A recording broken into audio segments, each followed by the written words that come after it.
Sorry. Well, I'll turn them on. Amber, can you please lead us in the pledge? All right. I pledge allegiance To the flag of the United States of America and to the republic for which it stands, one nation, under God, indivisible, with liberty and justice for all.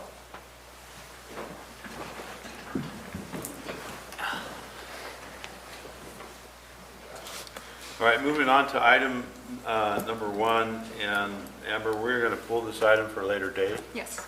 So this item has been pulled for a later date to be named by Amber in the future. Moving on to the consent agenda. The consent agenda items are expected to be routine and non-controversial and will be acted upon by the council one time without discussion. Any council member, staff member, or interested parties may request that an item be removed from the consent agenda for further discussion. Is there any council member wishing to pull an item? Is there any staff member wishing to pull an item? A member of the public? Seeing none, I'm open for a motion. So moved. Second. A motion and a second. Any further discussion? If not, call for the vote. All in favor? Aye. Opposed? Passes 5-4, excuse me, 5-0-2.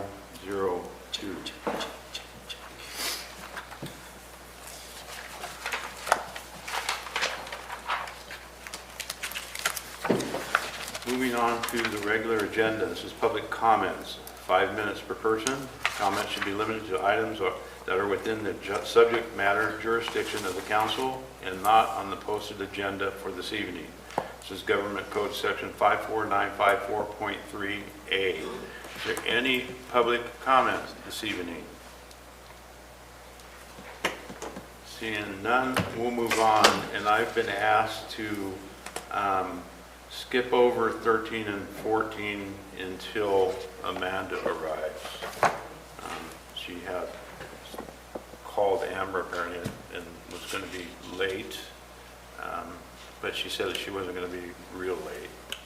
She said after the pledge. So you said the pledge too fast. Yeah, we should have slowed it down a little bit. So we'll move on to item number 15. And item number 15 is direction on recommended comparator agencies for the Calaveras Council of Governments Comprehensive Classification and Compensation Study. And Amber? Yes, thank you, Chair.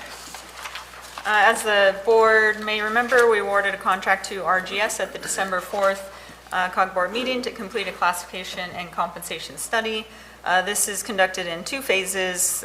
One is the classification study, which evaluates each position and ensures the appropriate classification structure and that it aligns with our current business and operational needs. And the other part of this is the compensation study, which uses other comparable agencies to evaluate compensation by comparable positions.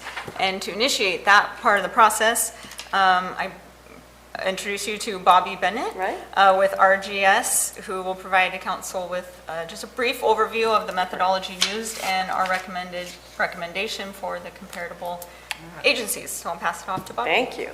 So again, Bobbie Bennett. I happen to be a lead human resources advisor for RGS. Patty Howard, who is on the ground, boots on the ground coordinator for this project. She's at jury duty, so she's not able to be with us tonight. So I'm going to be presenting the work that's been going on. I do oversee the project, so I am involved in it and I do understand it. Before, I know that Amber had provided you the letter that had been provided to the council with some backup documentations. And there was just a couple of things about looking at comparable agencies that I wanted to touch base with you on. As it was explained, we identified a potential of 32 agencies. And what we did is, using certain criteria, went through each of those agencies to determine if they were an appropriate match to compare the work that you do with what they do. And so some of the key things that we look for in our criteria is that size of that agency, And the size is like the population served, the geographic area, and even the size of their organization. We also try to look at their budget, how big is their budget, how comparable is it to you. In addition, we're also looking, what was key for your agency, is the comparable a standalone? It's not a department within a city or county. And additionally, one of the key things we wanted to make sure that we addressed was agencies that were a competitor with you for employees, because that's key. If you're, you have a small pool of potential employees, and if you have other agencies fighting for those, we want to make sure that we're looking at what they're providing, the salary, et cetera, so that you're competitive with those, at least to the best of your ability. So based on using those criteria, we narrowed it down to 9 recommended for you to use. Now, my understanding is approximately 6 years ago, you all had done a class and comp study. At that time, of the 9 that we're recommending to you, 8 of them were used prior. So that's good, in terms of consistency, carrying one study from the next. It helps you understand that you're being consistent. The one that we are recommending that you add this time is Merced County Association of Governments. And even though they are a much larger organization, just a simple one, they have 37 employees. So you're talking much larger budget, but they deal in the same geographic area you do, and they're one of your competitors for employees. So of these 2, we've actually put in 2 much larger agencies besides Merced, is the San Joaquin Council of Governments. Again, much larger than you, but a direct competitor for employees. So that's why we brought those 2 in, and that's very common. I know we work with the city of Sacramento, and they use the state of California. El Dorado County, we use the, city and county of Sacramento, even though they are much larger. But it's a major employer competitor for the county. So wanted to give you that very brief overview, see if you had any specific questions that I could help address for you before we began this piece of the study. Any questions? Any questions from the public?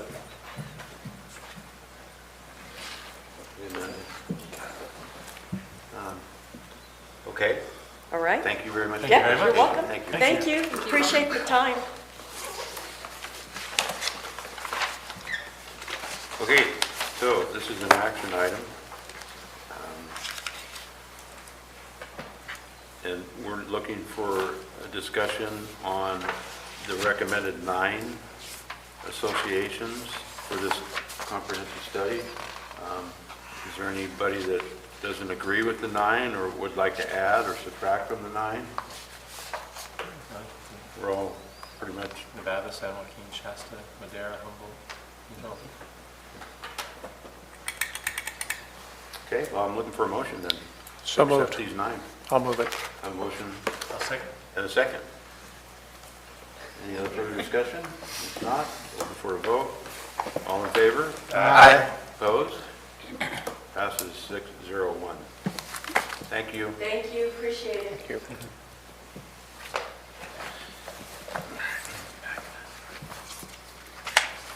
Okay, we're going to give Amanda a little bit of a break here, a couple minutes break to get settled in. So in the meantime, we'll move on to item number 16. Item 16 is a minute order approving longevity pay and appointment of the administrative service officer. Amber, this is your Yes, thank you. item? Yeah, I'm excited to introduce Kylie Toskini. She's our new Administrative Services Officer. She started on February 3rd. She has over 6 years of experience in the auditor's office, so she's coming to us with significant knowledge of our financial system, our budget, and our accounts. So that's really significant for us. Easy transition to that position. And so we're extremely lucky that we captured her interest. Given that experience, we are recommending applying longevity pay of 2.5% above the base pay. This would carry over 6 years of longevity from the county to the COG, starting on February 3rd. This would not require a budget adjustment, as we will still see some salary savings from the change in this position. This was reviewed and recommended by the executive management group as well. Happy to answer any questions. Yeah, what step are we in right now then? Step 1. Yeah. Any questions? Any other questions? Council? Is there any public questions or comments? Seeing none, I'll bring it back to the council for a motion. So moved. Have a motion? Second. We have a second. Call for a vote. All in favor? Aye. Opposed? Passes 601. Right, are we settled in? Are we ready? Okay, we'll move back now to item number 13, which is a minute order approving the appointment of the chair for calendar year 2020. Open for comments, suggestions, nominations, public comments. Nominate Gay for second term.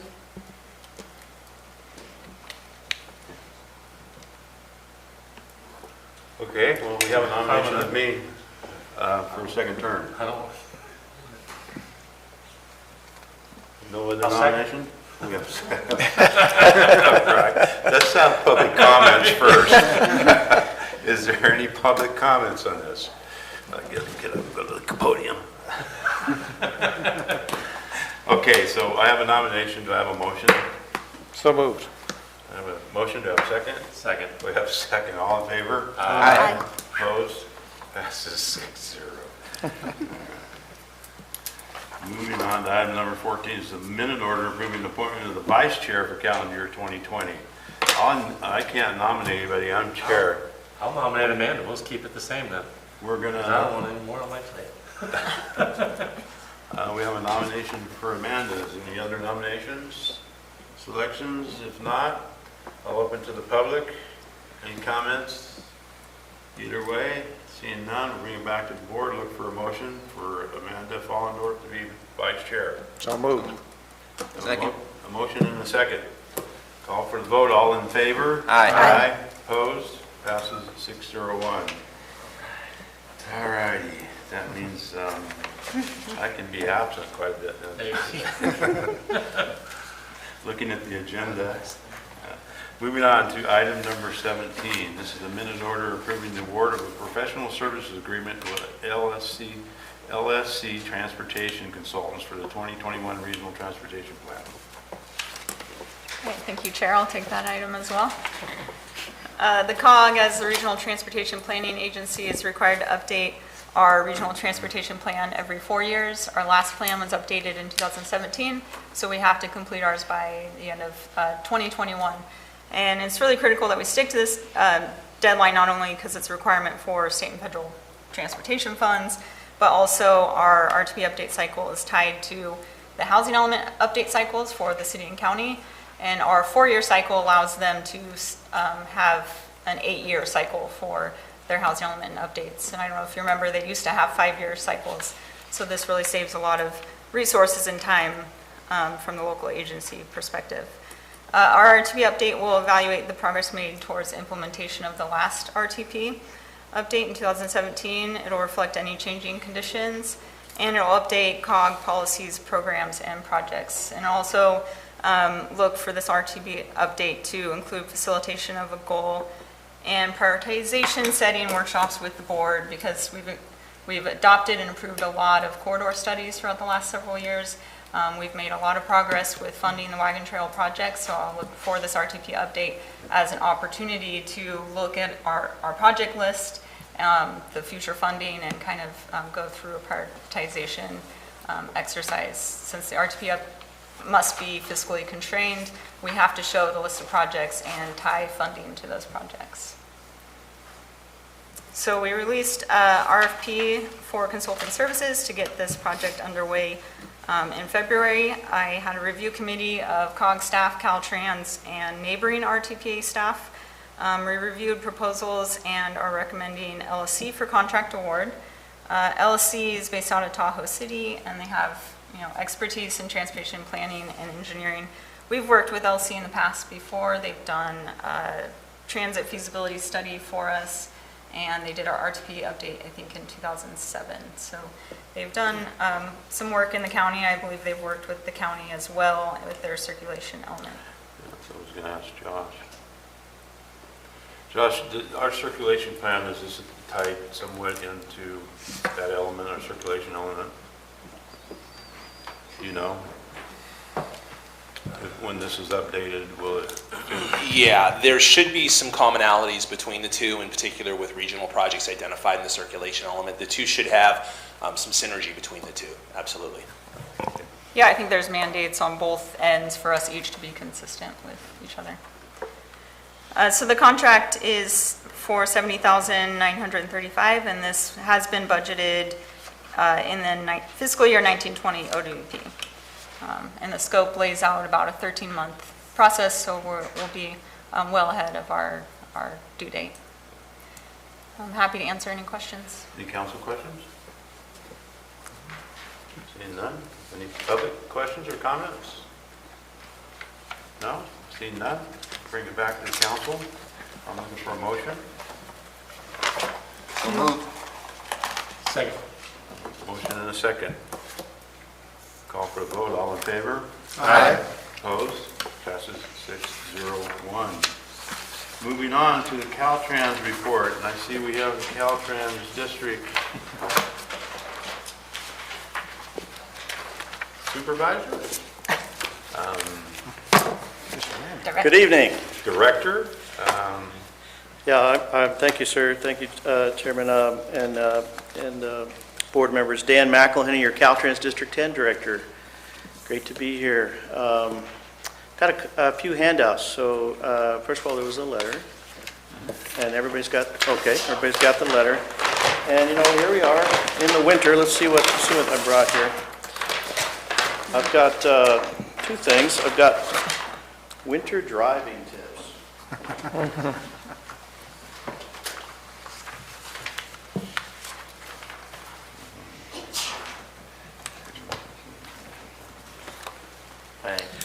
So Caltrans maintenance crews are out on the road almost 24/7 at times. And a lot of it is preparing for winter and tackling those storms to keep our roads open and safe. These are great weathering the storm winter driving tips, which are available online at Caltrans Winter Driving Tips. Just some reminders on being prepared, having your car stocked and just in case you're sidelined on a snowy trip. And then please watch out for the plow. We've had a few rear end accidents as folks are trying to go around plows across the mountain region in California this year. So encourage safety there. And be work zone alert with Senate Bill 1 and all the new investment in infrastructure over the last couple years, and certainly here in 2020.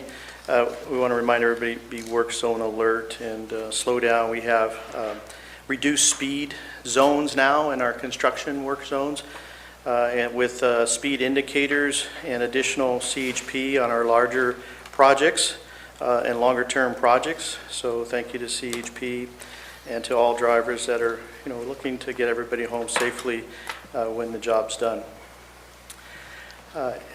Executive Director Amber Collins and I have been teaming with a fantastic group of our transportation planning. Gregoria's here today, as well as local assistance staff, programming and project management team members, asset management team members, as we work through our asset management plan and funding, maintenance, traffic operations, environmental, design, construction. So we really see ourselves as an extension of CalCog staff in making things happen, and with the county staff and Joshua as well. So I wanted to highlight a number of great things that we had talked about in the past that have come to completion, some new things as well.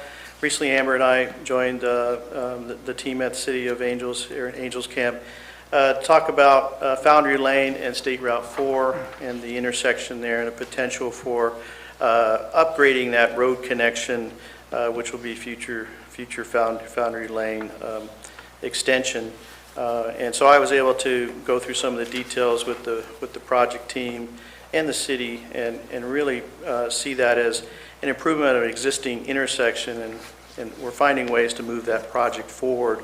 So that was a very productive meeting, as well as I did a field tour as well on January 8th. So I'll let you know about that progress. Some good news, the recently released California Transportation Commission and Caltrans 2020 SHOP project list. That's for roadway rehabilitation and repair and managing our assets from pavement to bridges to culverts to intelligent transportations, overhead signs and so forth. Many assets. That's out for public review and comment. And for Calaveras County, and for Amber and I and the county team, there are 8 significant rehabilitation projects in the 4-year plan, totaling over $91 million in total budget. And that's really good news. That's good investment in Calaveras County. And then it's our job to find ways to get more out of that money and deliver those projects sooner. So in our next quarter's presentation, I'll go through some of the updates on those projects. And all of our projects, whether they're highway maintenance or capital improvement projects here in the county. But that's great news that we're proposing $91 million in investment over the next 4 years. At this meeting and previous meetings, the board has asked us to review a potential truck pullout location near the Route 4 or 49 intersection. My traffic operations staff reviewed the area for opportunities. Amber and I meet on a regular basis in an executive steering committee, which includes traffic staff, and we encourage them to find ways to be innovative. This is a great example where they were able to finish the investigation, and we made the decision to build a turnout just east of the intersection. Caltrans also completed a conceptual report, which was the next step to define scope, cost, and schedule. And I'll share a copy of that with Amber and Joshua, which defines the limits of the pull-out area and the benefits. At this time, we haven't had a chance to actually look at the funding needs for that. But I suspect that over the next a few months, we'll define that, and we'll probably have a project schedule that'll take us into 2021 for construction. So that's some good news. Also, we've talked about it here at the board regarding Route 4 and Paris Ferry Road, highway lighting opportunities, and I'm a big supporter of adding more lighting. The team finished a traffic investigation report, which is mentioned here, and we're approving lighting at this intersection. Some more good news. Caltrans will be installing the lighting under what's a minor B project. Minor B projects are under $314,000. And it's a separate budget that we have a little more authority to help out. This project may take a little longer depending on if we need corner property or some environmental studies just to be sure before we dig, and utility impacts are being checked. So it's just getting started in that project phase. But great news, the decision has been backed up by the technical review to incorporate that lighting. So we look forward to seeing that get through the design phase and into construction, hopefully at the end of 2021, but we haven't had a chance to really look to how we can accelerate that. Regarding Route 49 Stanislaus Avenue, you've probably seen the new signal in operation. It was tested and approved to be activated to support Mark Twain Medical Center and Mark Twain Elementary School, and so far the feedback is good on the operation of that signal.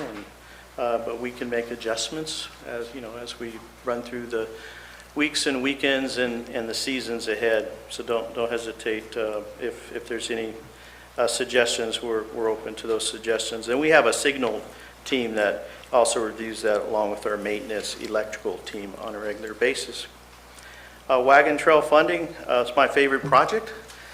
Because when a highway is called Wagon Trail, that means we're a little behind collectively as a transportation industry, and so we made that a very high priority in our executive steering committees, in our discussions with Caltrans Sacramento leadership as well as with the CTC.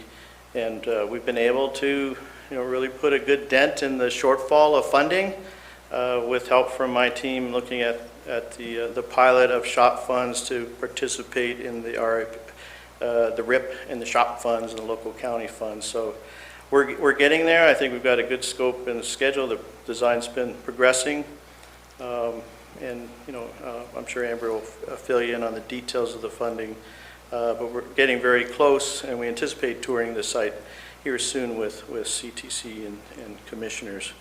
So more good news there. We will not forget about the importance of Wagon Trail with everything else going on. So I'd like to keep it in my regular updates to you, and each time we've seen some good progress there. And lastly, I mentioned maintenance is ready for the winter, but we're also actively interested in applicants for temporary snow operations positions, not just in Calaveras County, Tuolumne, Amador, and Alpine counties. So we may hire anywhere from 30 to 60 permanent intermittent staff that are on call during snow operations, equipment operators, highway maintenance employees, mechanics, and so forth. So if you're able to go online at Caltrans Jobs, there's a lot of information on reaching out to us, or call the Caltrans District 10 office in Stockton. Just to wrap up, if I may, our new director, Tokes Amashakan, has been with us now for 2 quarters, and he's been doing a great job as director overall for the state. And then, of course, we have 12 district directors. And Tokes reminds us that safety, public engagement, and multimodal solutions that serve the community, are very important to him and very important to Caltrans.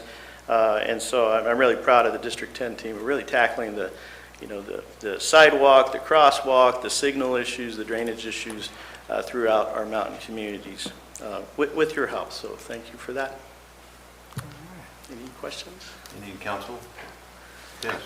Yes, thank you for keeping Wagon Trail at the top of the list. It's almost going to be a decade by the time we break ground on it, which would be a great boon to our area.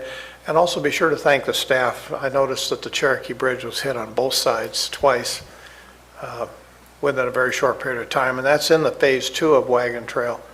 So just keeping things going in a very narrow section of the road until we can actually get it improved would be a big deal. We will keep that a priority, and the team did a nice job turning around repairs on the bridge. So we'll keep focused, and we're always looking for interim solutions that continue to improve safety on the existing route as well. Thank you. Thank you. And also, I want to thank you, Dan. I know I see the tremendous amount of Caltrans work going on right now, and you must be very, very busy. Thank you for coming all the way up here for our meeting tonight to address us. Thank you very much. And thank your crews that are out there doing the work, because there's a lot of it going on right now. And it's making a difference on our highways and byways, at least in our county and other counties that we travel through to go to many committees, meetings we go to and such. So thank you. Well, we really appreciate the leadership of all our counties and our transportation commissions. It gives us energy to know that our first priority is public safety and public service. So I'll pass that on to the team. And Please do. And actually, Director Collins did join us at an employee celebration in the fall, thanking staff, and so we really appreciate the teamwork with Calaveras County. You're doing a good job. Thank you. Teamwork is very good. Yes. I'd like to throw in there for 1 second the stoplight at Stanislaus and Angels Camp. Amazing, because I dropped my kids off at Mark Twain, and that intersection was, so on a personal note, because I pull in and out of there every day, that stoplight has made a world of difference, and it's amazing to get in and out of there now. So. Well, often enough, if we're keep partnerships strong, sometimes we don't always have all the funds, but if we can help get a solution in place, that's not the ultimate solution, but it helps us in our communities one intersection at a time. That's why we're here, and that's what I'm encouraging the team, and they're really turning it around with some new solutions. So thank you. Thank you for working with us, and thank you very much. Let me throw out, since we're talking intersections and lights, Mountain Ranch Road. Highway 49. Where county's about to do some improvements on Mountain Ranch Road. And that intersection at times is stacked way back trying to get out onto the highway and turn left. As you go out Mountain Ranch Road, when you leave tonight, you go out Yes. Mountain Ranch Road, you get to 49. Right, you just have a nonstop yield going through, but the people trying to turn left and go up the hill, at some times in the evening, in the afternoon, in mornings, it's stacked all the way back to the Mark Twain Hospital. And then people start getting itchy and taking chances, and I think there's been a number of accidents at that intersection. So if you can look at that. We will. There's probably been some work done to date, but we'll take another look at it. Thank you. We've seen traffic volumes increasing, everywhere in the state. And then as advocates for the valley as well as our mountain regions, we try to remind everybody that, it's busy everywhere. So it's, and we learn more about what traffic needs at these intersections. So we'll take a new look at Mountain Ranch and 49. And then one other, there was some conversation about putting in a traffic signal on Highway 12 in Valley Springs in front of the CVS or Marvell intersection, where there's been a number of accidents there too, people trying to exit out of that shopping center onto the highway. If we could, next meeting in the report, give us an update on what's going on with that intersection there. I will. I know the team has looked at that, so we'll bring an update for the next meeting. Okay, thank you. Excellent. Thank you very much. Thank you very much. Thank you all. Thank you.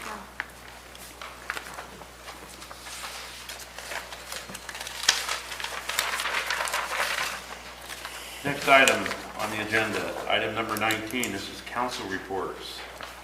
Any council member have anything they wish to bring up, discuss, or report on? Linda, you want to report on why you were late?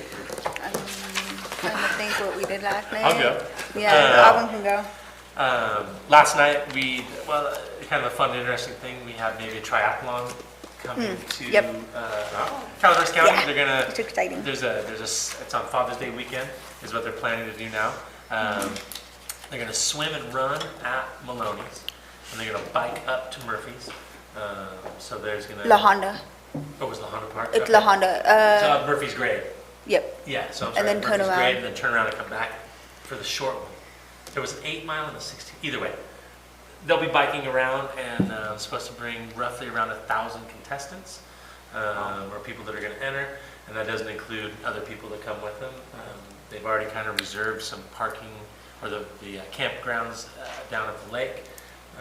So there'll be some hotels, rooms, a TFT tax, and people eating and spending money hopefully, and maybe making returning trips would be a wonderful thing. And then we had City of Angels did kind of a recognition and thank you at the Bank of Stockton to the community that helps out. Patty Spence got recognized from the Angels Police Department.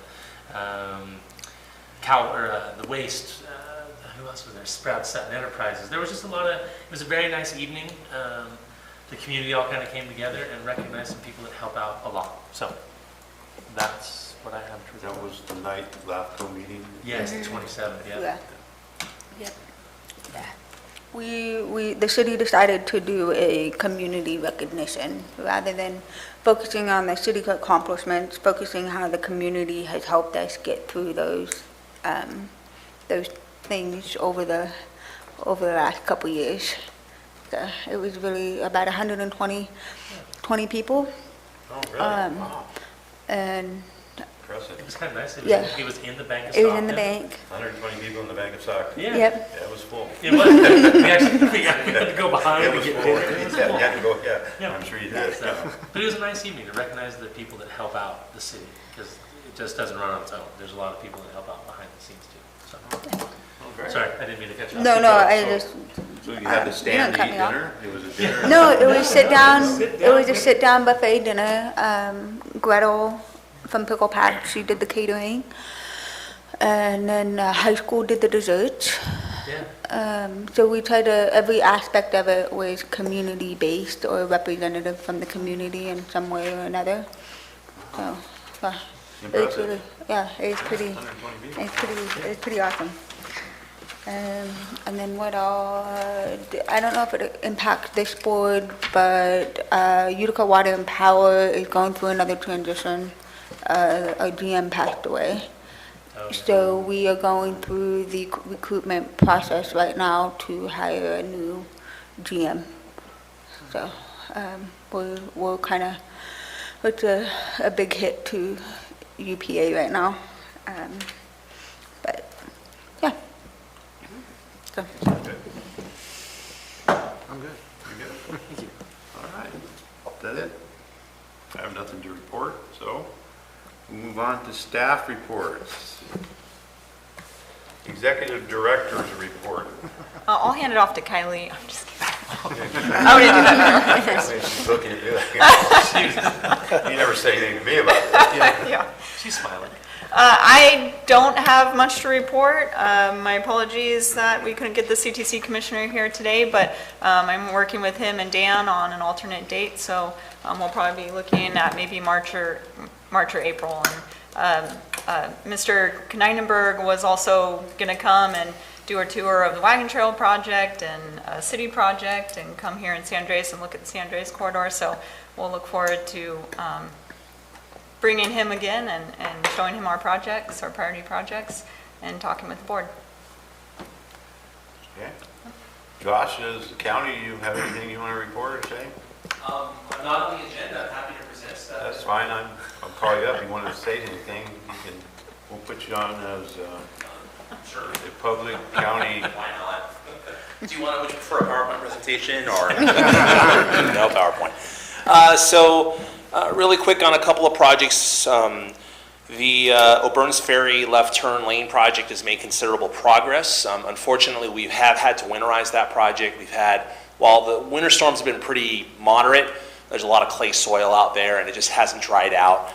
We looked at doing a lime additive. It was about $70,000 to $80,000, which was way more than that budget could take. So we've demobilized the work, winterized the site. George Reed has been great to work with so far.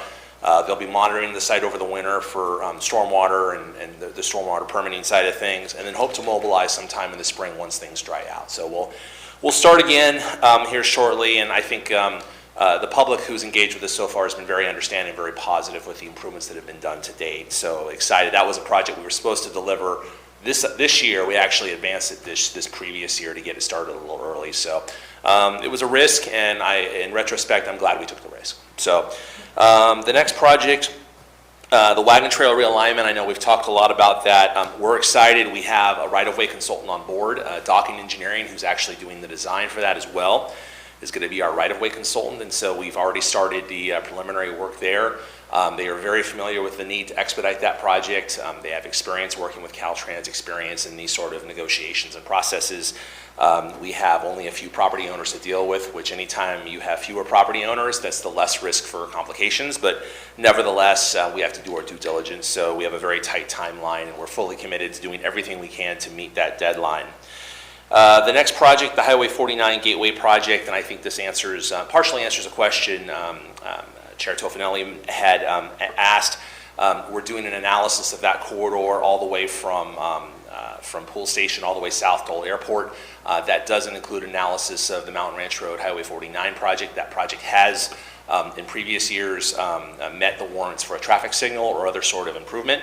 And so we'll be analyzing that as part of a larger corridor project. And the hope on that is once we have a project study report completed, we can then potentially be eligible for state funding, things like for STIP funding or other sort of grant programs. It'll be a good segue into subsequent projects. And one opportunity would be to break off individual improvements within that larger PSR and potentially deliver those. So that's certainly on our radar, as is an adjunct, a fee update. We need to do a fee update for our fee programs. We've been waiting on the general plan update. That's finally been done here. And so we have I've seen an internal circulation of a draft proposal to send out to consultants to do a comprehensive fee update. So we hope to start that in the next month or two and bring that to our Board of Supervisors in the spring for adoption, that'll take a couple of years. But ultimately, at the end of that, hopefully we'll have revised fees. We'll be looking at some regional projects as well as part of that program. So beyond that, Mountain Ranch Road project, which has been on the books for a number of years. We've made considerable projects in the last couple of months. Docking Engineering is also doing the right-of-way for that. We have 3 right-of-way acquisitions. Only 1 is necessary to do the project. It's one of the great things that not being a Caltrans project, we have some flexibility to move things around and actually do things concurrently. Caltrans has a more regimented, segmented process. And so we have all 3 we believe we'll come to an agreement with. 2 have tentatively agreed on paper on the agreement. 1's going through negotiations right now. We think we'll come to an agreement with the 3rd one. So we hope to have those done in the next couple of months, and construction on that is planned to begin later this summer. The last, That's great news. yeah, that is, and so we're making really good progress on that. Valley Springs School project, that's near wrap up. I know I've reviewed an administrative or a final draft. I don't know. I think that should be done. If it's not already done, it's pretty darn close. Yeah, and so one of the things we're excited about is we'll be looking at that along with other projects for potential ATP funding. So the next cycle of ATP grants will be coming out in the next couple of months. We'll be analyzing the results of that with other projects throughout the county for potential candidates for ATP grant funding. We have another project in our most recent 5-year capital improvement program, which the board will hopefully be adopting next Tuesday. We've done a set aside in the 5th year in 2024 for some considerable improvements in the Valley Springs area immediately adjacent to this project. And so there is an opportunity there potentially between ATP and other opportunities along with local funding to deliver a much needed project for that immediate community, not only the school, but also the community around it and potential connectivity to Highway 26, Highway 12, et cetera. So the devil's in the details, but we do see a synergy between those 2 separate projects. The last couple of things really quick, West Point project, it's not on our list anymore because the project's complete. We've been very happy with the results. I had a public meeting out in West Point about 3 months ago. The residents out there were overwhelmingly in support of the project and very thankful for the work that was supported by the COG, both the pavement improvements and the bikeway facility. So the board will be adopting a notice of completion for that project in February, and then we'll finish our final documentation and close out for that project. The last thing, really quick, is I want to recognize that next week the board will be adopting our annual CIP. One of the things that's new with the CIP is an annual set-aside to try and provide some opportunities to take planning level documents supported and adopted by the COG and potentially carry those to next stages as a county project. In the past, there's sometimes been not the best handoff between the COG and the county. And so we've done a small set aside, whether it can be used as matching funds for larger grant funding, whether it's internal for local funds that we can use to advance projects. It's not a large amount, so it's not going to fund Wagon Trail, but we can use that as an opportunity to leverage our resources and be able to start taking those projects that are on the shelf and start making those shovel-ready projects. So that ends my presentation, and beyond that, I'm happy to answer any questions you have about projects in the county. Yes. That was in your report. I noticed Singletree had a lot of response. Yeah, you know. Are you surprised with that? No, yes and no. And so what Supervisor Mills is referring to is the Singletree Bridge, low water crossing. We're putting a bridge there. We also had the Hogan Dam project, which is a low water crossing. We're putting a bridge on that. And I think it touches both of your districts and District 5.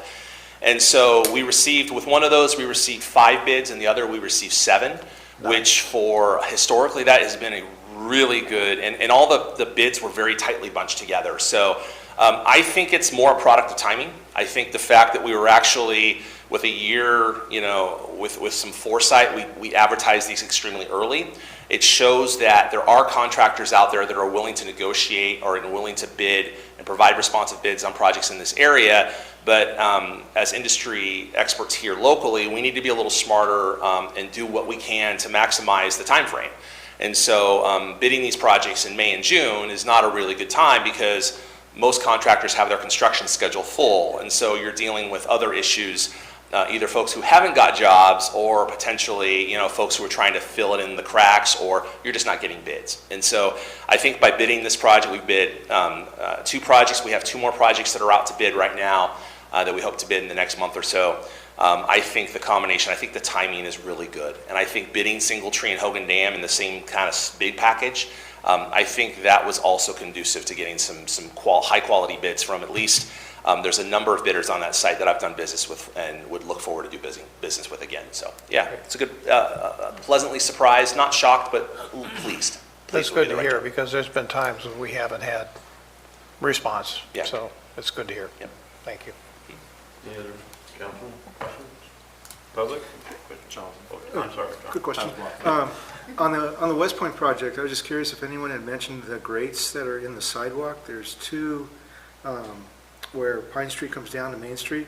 There's a crosswalk right there, and the grates are probably 6 inches below grade.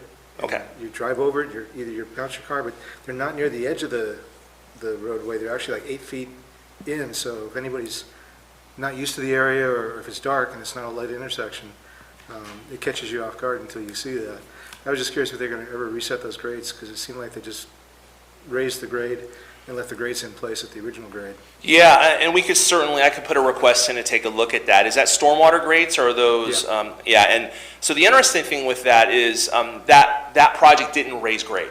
And so that project was a microsurface project. It was a type 3. It's a little rougher aggregate. But that didn't significantly raise grade, maybe 1/10 of an inch or, maybe 2/10 at most. And so if that gap is there, that's likely an existing thing that was there before. It wasn't likely work that was done. Nevertheless, that sort of gap should be looked at. So I'll put a service request in tomorrow morning with our crews to go take a closer look at, see what we can do. Thank you. Any public questions, comments? Thank you, Josh. You're welcome. All right, moving on, item number 21. Was there any, I see Jim and Melissa's not here, so there was no betting going on. Okay.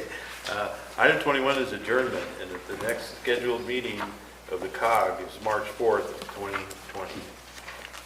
So we are adjourned, and we will reconvene Can we have a 2-minute break? after a 2-minute break. We will reconvene as the CTA.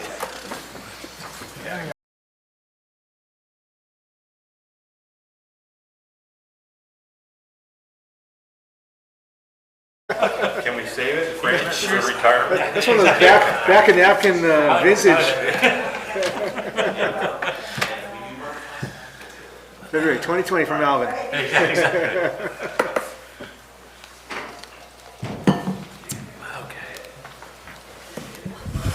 We lost our public. We're all on our own now. What'd we lose? All right, I'd like to call the Calaveras Transit Agency meeting for February 5th, 2020 to order. First item on the agenda is the consent agenda. Consent items are expected to be routine and non-controversial and will be acted upon by the council at one time without discussion. Any council member, staff member, or interested parties may request that an item be removed from the consent agenda for further discussion. Is there any council member? Yes, Dennis. Number 5.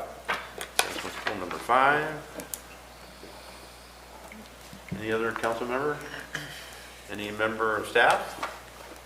Anyone out there in the vast amount of people in public? Seeing none, pull it back and ask for a motion for the remainder. I do want to pull number 3 as well. Sorry about that. All right. A little Okay. slow on that. I might have another Okay, note so too. number 3. Okay, Did so you I'll do look for a number motion 5 for or the 4? remainder. And I do number 4 as well. Sorry about this Number 4 too. delay in my, I'll make a motion for 1 and 2 then. and I will second that. All right, a motion and a second for items number 1 and 2 on the consent.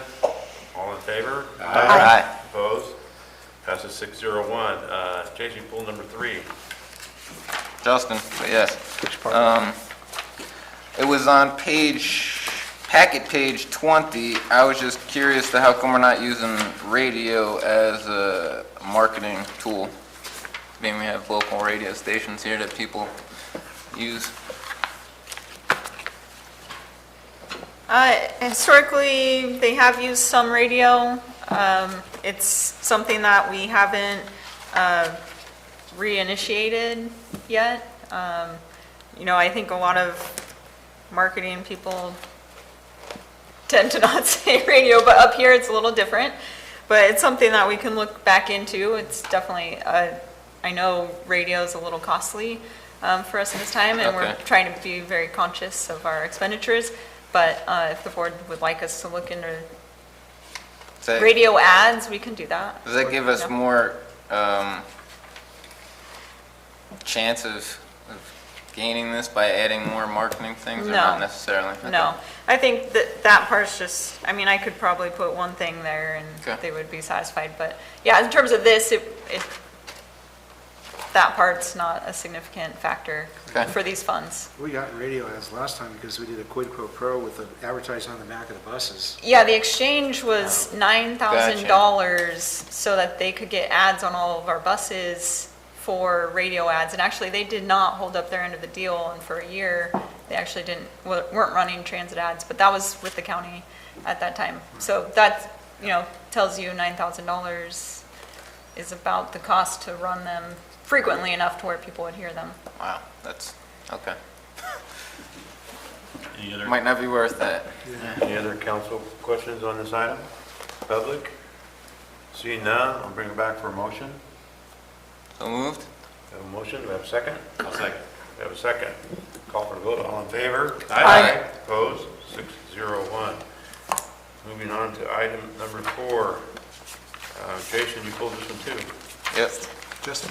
Again, it was Justin, but yes. Packet page 25, I'm looking at the on-time performance. I was just curious to why we are hovering around 90%.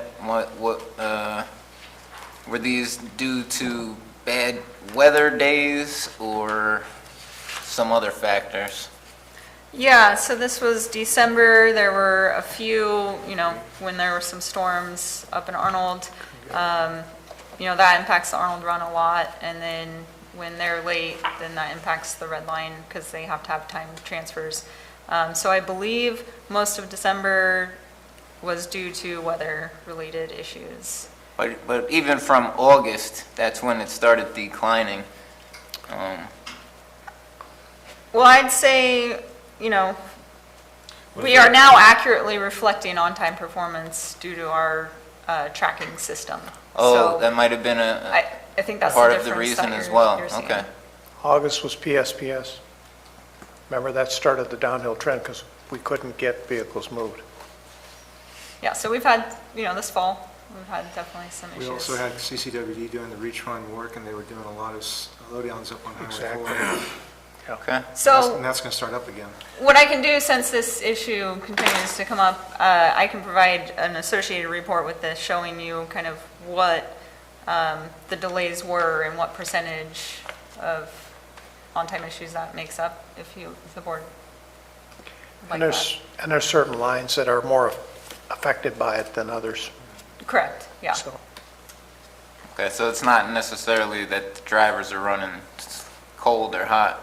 No, Okay. no, if it's an It's outside operator issue or if they're at fault, then that's when we actually start looking at the contract and look at, what we call liquidated damages. But we're not at that point because this is due to unforeseen circumstances or out of their control, Okay. essentially. Very good. Yeah. Answered my question. Any other council questions? Any public questions? Seeing none, bring it back for a motion. So moved? A motion, do we have a second? Second. We have a motion and a second. Call for a vote, all in favor? Aye. Opposed? Passes 601. Dennis, you pulled item number 5, correspondence. yes, number 5 has to do with Saturday Hopper. We've had a number of contacts with organizations in the Copperopolis area. They have, for instance, Hot Copper Car Show. It's on a Saturday. And for us to be able to coordinate potentially for those larger events that occur during the summertime in the Copperopolis area and see whether or not we would have an advantage of moving a hopper down there for that single Saturday. And just are you saying the car show or multiple events? Well, there are multiple events, but I know the Hot Copper Car Show would be one where there's literally 1,000 people show up, where they're looking for places to stay. And Angels Camp, for instance, And being able to move them down there without having to worry about the parking would be a big deal. So it has to be a well choreographed event, and that I will have them reach out to you Okay. to coordinate that, but I would like to see on those larger events that we are offering up the hopper as an option.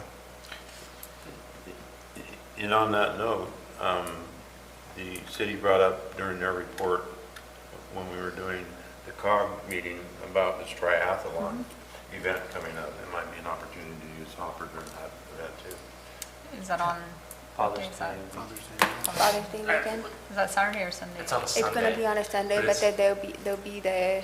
They all show up on Friday and they have different activities going on through the weekend. Right, But and the it's- actual triathlon will be Sunday Sunday morning. from I'm sure 7 people will be coming to. up here for the weekend. Right.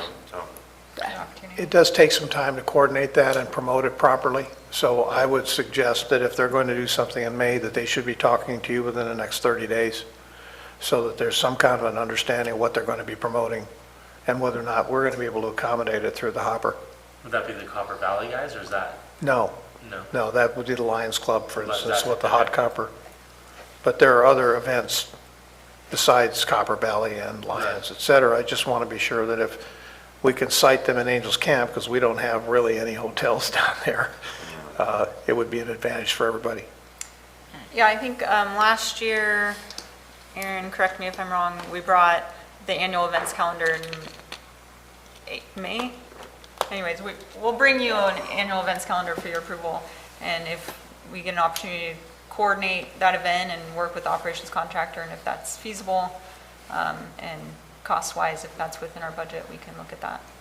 I'm also looking at yearly permits on some of these events, so if it's a location that has something that's going on all the time, rather than them submitting individual permits, they show us what they're going to do. It's a 1 year, and try to see if we can coordinate that way too, so that there's this constant paper shuffling that's going on, and we can stop that. If we know what they're going to be doing and the level to which they're working, then they can coordinate with the hopper to promote the hopper as part of their event, and that would be the goal. So I'll get together with you on that. Okay. You could add with that the Music in the Park series. What's that? You could add to Oh, that the during the Music in the summer, Park yeah. series, because they do Music in the Park in Copper, Murphy's, Mountain Ranch, Oak Hill. College Green. Yeah. That's why I pulled the item. Any other council comments? Any public comments? Seeing none, we'll bring it back to the council for a vote. So For a moved. motion. So moved. Second? A motion and a second. Call for the vote, all in favor? Aye. Passes, any opposed? Passes 6-0-1. Moving on to the regular agenda. Item number 6 is public comment, 5 minutes per person. Comments shall be limited to the items that are within the subject matter jurisdiction of the council and not on the posted agenda. This is Government Code Section 54954.3A, and I want to caution everybody out there to please be respectful to each other and one at a time up here and line up in the back to speak. Any public comments? Seeing none. Seeing none, we'll move on to item number 7. The minute order approving fiscal year 2019-20 operations budget amendment number 2. Amber? Okay, thank you. Packet page 31 shows you the operations budget, and this proposed amendment number 2 and the change from amendment number 1. I'll just walk through the changes. Line item 4411 decreased by $658. We got a revised estimate from the State Controller's Office for STA, so that's that revision. Line item 4506 FTA saw an increase of $24,402, and that's because we just received the apportionment estimate for this fiscal year. 4713, we increased it by 10,000 because our advertising revenues are tracking higher than what they were last year, and Congratulations. yeah, I think that program's doing really good. We have all of our spaces have been sold, and so we're receiving some good revenue. Must be the new bus logos. Yeah, those are attracting people to want to advertise on them, absolutely. So total revenues have increased by 33,000. Line item 5181 is a new line item. This was a recommendation from the TDA audit to separate out maintenance from the operations contract, which is line item 5272. So the 36,000 is maintenance costs from January to June of this year. So that's separated out. Then 5272 decreased by 45,000 because we took that maintenance cost out, and this just reflects the new operations contract that started January 1st, so it's just different rates for that operations contract. So expenditures decreased by 8,591, and you'll see that we didn't balance the revenue expenditures just because we wanted to wait to see where we were with ticket sales and other adjustments in the revenues before we reduced our claims for LTF. Any council questions or comments? Seeing none, any public comments? Seeing none? Bring it back to the board. Looking for a motion for this minute order for change of amendment number 2 in the operations budget. So moved. A motion, do I have a second? I'll second. We have a motion and a second. Call for a vote, all in favor? Aye. Noes? Passes 6-0-1. Moving on to item number 8, paratransit service operations contract report. I don't see anybody here. Yes. So Yeah, I do believe you have Cynthia any couldn't report make it. for us that you'd like to, or should we have Kylie? Yes, I was going to have time. Because Melissa used to, you know. No, I don't have anything else to add other than what she provided in her written report. In a written report. Yeah. Is there any comments from this council? Seeing none, any public comments? Seeing none, we'll move on to item number 9, staff reports. I think this time we'll start with Aaron. Aaron, do you have a report for us? Okay, how about the executive director's report? Sure, I'll provide you a couple updates. I didn't provide a written report, but as we had just talked about, Saturday Hopper is starting up again on the 15th, so we're really excited about that. We still have the partnership with Ironstone, so we're looking forward to another good year, and we'll do their concerts again this year, in which we got a lot of ridership out of that. So we're excited about starting that service again. We got our 2 new buses at the end of October. They're now in service. So we're excited about that because now we're generating revenue from advertising on those buses. So that's good. Let's see, the FTA 5339 grant that we submitted for 2 buses for next year. We have not heard back on that announcement yet, but I'll keep you updated on that. Mid-year performance report I'll be bringing in March. I'll be bringing back to you an emergency preparedness plan, which we've talked about, and I promised to bring back to this board. And the FTA 5311, as you're aware from last year, has still not been received. I'm working on trying to work up the chain to kind of advocate for those funds a little bit harder.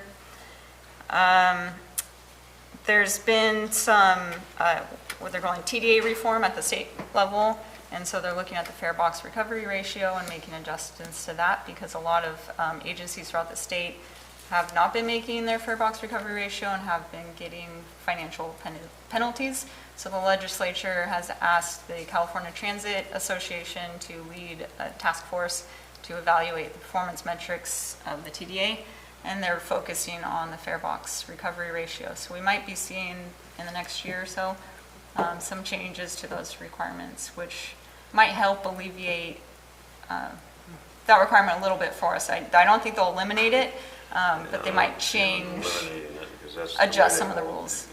Yes, yeah. So that might be coming up pretty soon. I think that's it for my update. That's it? Any other council comments? Seeing none, move on to item number 10. This is adjournment. And the next scheduled meeting of the CTA is March 4th, 2020 at 5:30 p.m. And with that, stand adjourned.